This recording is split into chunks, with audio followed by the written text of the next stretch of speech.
My fall started off looking a little different this year. I drew my first archery elk tag, so most of my September was spent out west, hunting elk. We got into a lot of action out there, so be on the lookout for those videos in August. After that hunt, I headed back home to Iowa and met up with Cole to start off bow season there. This summer, I didn't put up any cameras, so we're starting from scratch and going to see what we can get into.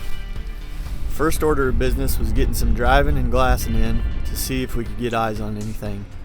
From there, we took to the woods to get some boots on the ground and have our first sit in Iowa for the year. I don't know about that. We might be in a bad spot if we get stuck in there. Soft? Yeah, it's pretty soft. A lot of deer tracks though.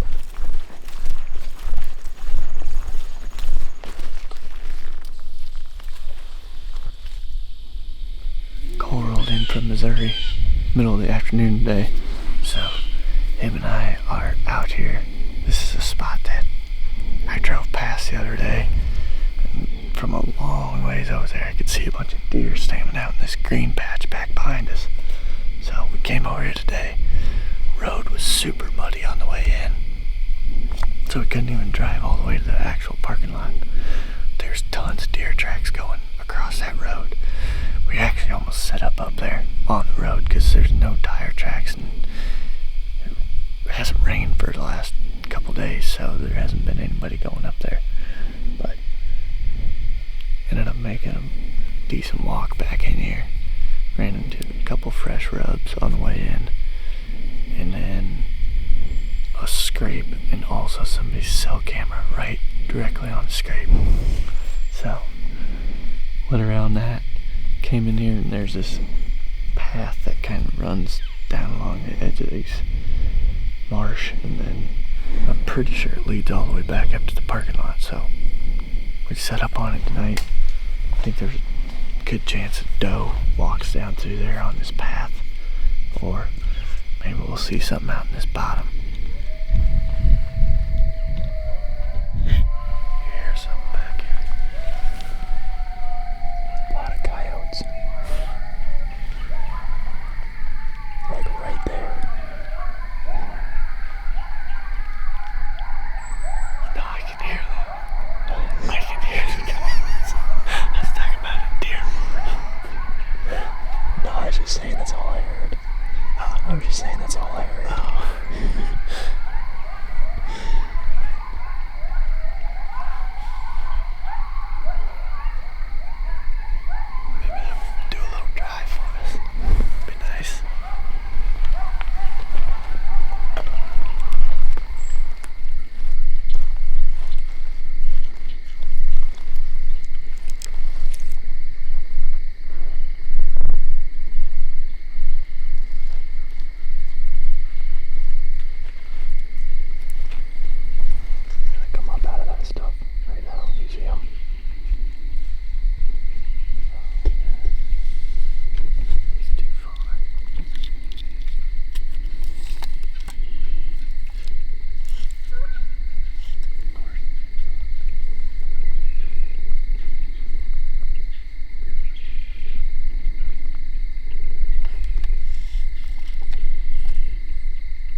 got back to the car, had a pretty wild night in the tree.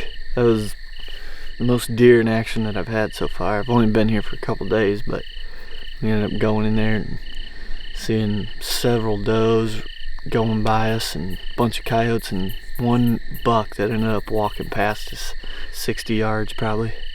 So we ended up leaving the stuff in the tree just because I figured we'd go back in there in the morning. The wind's actually going to switch and be out of the southeast in the morning, which would be blowing right in our face. Pretty good conditions to go back in there and try it again. See if we can kill a doe or maybe get eyes on a buck or something too, I don't know. But overall, pretty good night. So we can go back to the house, charge the batteries and grab us something to eat and be back out here in the morning.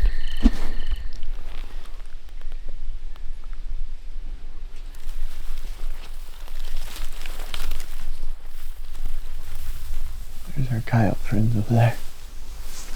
Cole and I just got back up in this tree this morning, and we're gonna sit this for a while, see what happens. We already saw a doe way out in the marsh that was going across there, so we're sitting here for a while.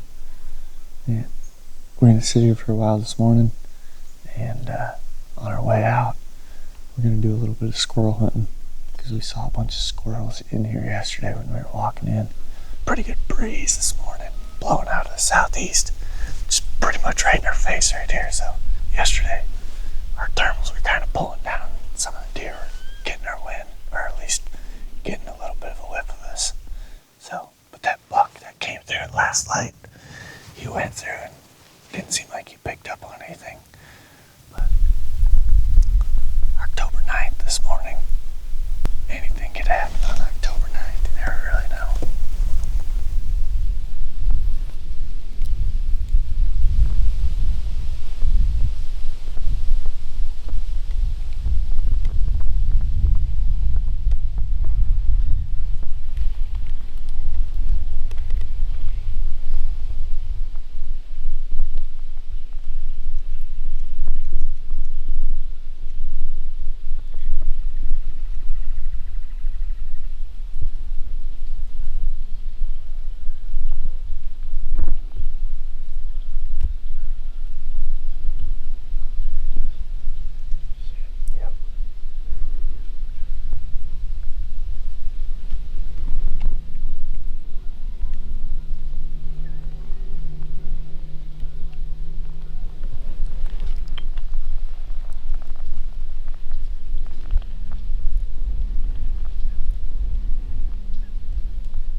Quite a few deer this morning, one coyote, and most of the does and the deer have been walking the same trail over there about 300 yards away. They did the same thing last night, a lot of them too, that we saw. So we got that marked, and if we end up deciding to come back in here tonight, we'll probably set up over there, see if we can get a shot at a doe.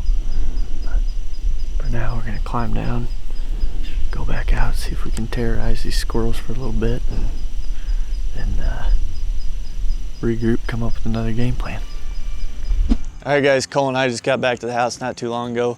Had a pretty eventful morning sit, had a nice little fork buck come by us, and a lot of deer in that spot. So we're gonna keep that spot in mind for the future, but we're probably not gonna go back there tonight. I think instead we're gonna get the muzzleloader out and shoot that for a little bit just to make sure it's sighted in, because early muzzleloader season's coming up here in a few short days. For muzz season coming up, we've got October 11th to the 19th.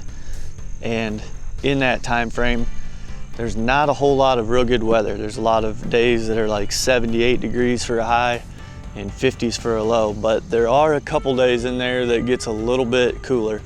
So we're gonna be on the move quite a bit, checking as many spots as we can, trying to get a bead on where there's a bunch of buck sign. So hopefully with the extended range of the muzzleloader, we'll be able to find a buck and be able to get a shot at him. That's our plan moving forward. So hopefully on the next video, we're on some bucks.